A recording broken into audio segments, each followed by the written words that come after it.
Olá, você está no Mangaka Cast, o podcast do mangaka. Hoje a gente vai falar sobre um anime e um mangá muito legal, que ele é a continuação da terceira temporada de JoJo.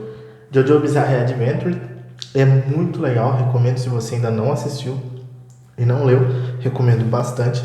Bom, e esse daqui é um anime muito legal na minha opinião, eu gostei bastante particularmente, porque ele é sequencial da terceira temporada de JoJo. Se você nunca assistiu JoJo, nunca ouviu falar, evidentemente, nem leu nada, e aí você vai direto nesse, que é o que deve estar acontecendo com muita gente hoje em dia, por ser um anime novo, o que acaba acontecendo? Você vai meio que bater na parede, assim, você não vai entender direito. Você fala, nossa, legal, mas sabe, meio nada a ver, meio avulso. Legal, bem legal, mas não consegui entender.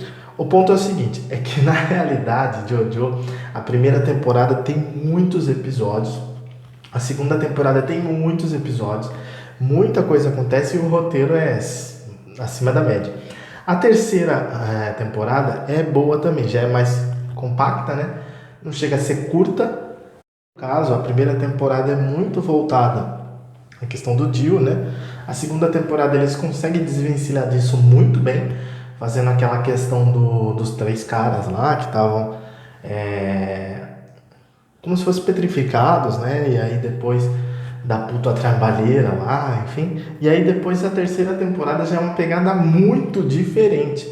É uma pegada que é muito parecido com desenho americano, até aquelas entradas de rádio, aquelas coisas assim.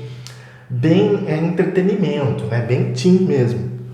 Então é uma coisa já voltada para um público um pouquinho diferente. Aí o que acontece? Só que continua muito legal, claro. Só que aí eles colocam outros personagens, porque evidentemente fica muito melhor um anime com mais personagens. E aí geralmente, né? Claro que depende do personagem, mas geralmente. E o que acontece? A partir desse momento, o que acaba acontecendo é que entra um mangaka, né, no anime, e esse mangaka ele entra como vilão. Só que aí depois ele acaba virando amigo do Jojo e dos dois Jojos, né? E da turma toda. Então, na realidade, tem mais dos dois Jojos, os três Jojos, na verdade, né? Porque é o pai, que já tá um senhor, né? E ele acaba. Então, na realidade, são três Jojos, um menininho lá, né? E a namorada dele, e o rapaz que tem o pai lá que fez o pacto com o Dio, ficou esquisito. E também um alien, tal. muito muito interessante esse personagem no nível de avulsidade, mas ficou bom. E o que acontece é o seguinte, né? Uma turma completamente avulsa, né? Mas ficou muito bom. E aí o que acontece? Esse mangaka se une a eles e vira amigo deles. Então, realmente é muito interessante. Até no final do anime, que é só esse anime que a gente tá falando, ele vai até morar com esse cara, tal, que tem um pai lá, tal.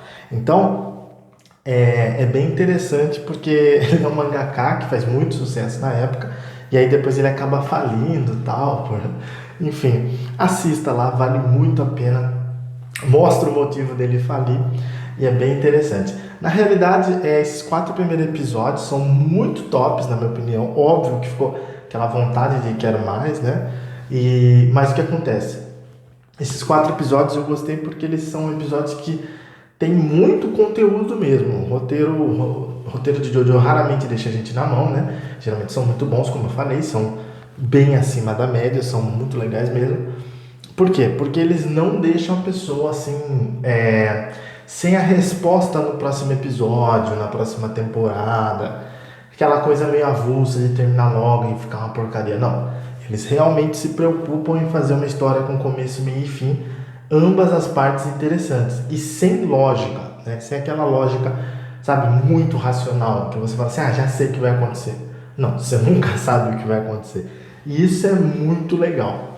Uma coisa que me chamou muita atenção nesse anime, óbvio que foi a parte da moça lá que acaba o amante dela morrendo sem querer ali.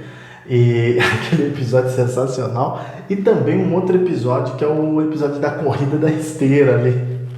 Cara, aquele episódio é sensacional. Por quê? Porque pega dois tipos de pessoas, né? A mulher adúltera e o homem maromba. E pega, claro que isso não significa que só homens ou mulheres são de tal jeito, mas assim, o legal é pegar esse tipo de personagem da vida real e colocar ali de um jeito evidentemente um pouco mais forçado, claro, é anime, mas colocar isso, entendeu? Colocar como uma coisa assim nítida. Tanto que a menininha ali também, que ele meio que quase mata sem querer ali, então, tipo assim, ali o que estava causando isso e tal, é meio que ele percebeu que existe uma energia do mimimi, né, que diríamos assim. Então é uma coisa que hoje em dia a gente vê muito, né, na nossa sociedade, infelizmente, mas ali no episódio é bem retratado isso, né? E no cara marombeiro a gente vê a questão do cara ser muito também paranoico, ou a mulher evidentemente, com a questão de maromba. Então isso é muito legal, eu gostei muito dessas duas partes realmente.